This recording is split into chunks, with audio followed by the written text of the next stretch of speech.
ကြောက်ပွင့်ဘယ်ကရတယ်လဲကြောက်ပွင့်ဟာ3.5 ဂရမ်ကို$300လောက်ထိဈေးပေါက်ပါတယ်ဒါပေမဲ့တရုတ်မျိုးသမီးတွေကတော့အတိုင်းစားကြပါတယ်ဒါကတော့ကြောက်ပွင့်ပဲဖြစ်ပါတယ်ကြောက်ပွင့်ဟာမိုတစ်မျိုးဖြစ်ပြီးတော့တစ်တုံးမိုတွေစိုက်ပျိုးသလိုပဲစိုက်ပျိုးရပါတယ်တင်ပြုတ်လို့ရမှာကတော့တစ်တုံးပေါ်ကိုမှုမျိုးမှုံလေးတွေဖြူပေးရမှာပဲဖြစ်ပါတယ်တလကြာပြီးနောက်မှာတော့တစ်တုံးမှာနှင်းမှုံလေးတွေလိုဖြူဖွေးလာတဲ့မှုပွင့်လေးတွေပေါက်လာပါလိမ့်မယ်ဒါတွေကတော့ကြောက်ပွင့်မိုတွေပဲဖြစ်ပါတယ်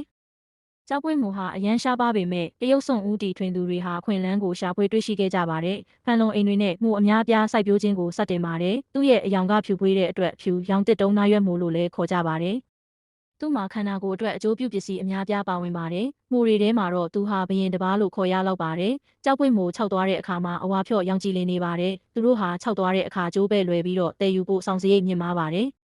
ကြောက်ပွင့်မိုဟာပစ္စည်းတဲ့ဓာတ်များစွာပါဝင်ပါတယ်တရုတ်လူမျိုးတွေဟာကြောက်ပွင့်မိုကိုစွန်မလွန်တီးနဲ့တရုတ်နီးတီးတို့နဲ့ချက်စားလေးရှိပါတယ်ချက်လိုက်တဲ့အခါမှာမိုတွေကကစီဓာတ်ဟာပြစ်ချွဲချွဲကော်ကဲသို့ဖြစ်သွားပါတယ်ဒီပြစ်ချွဲချွဲအရာဟာလူရေပြားအောက်မှာရှိတဲ့တ िश ူးတွေကိုအိုမင်းရင်ရောမှုကိုဖြစ်ပေါ်စေတဲ့အဆက်အပြောက်တော့ကိုလျှော့ပါစေပါတယ်ပြီးတော့သူဟာအသားရည်ကိုတဘာဝအတိုင်းတောက်ပစေပါတယ်တရုတ်မင်းသမီးတွေကတော့သူ့ကိုစားရတာနှစ်သက်ကြပါတယ်ဒါဟာသူတို့မင်းသမီးတွေကိုအသက်50ကို18နှစ်လို့ထင်သွားစေတဲ့လျှို့ဝှက်ချက်ပဲဖြစ်ပါတယ်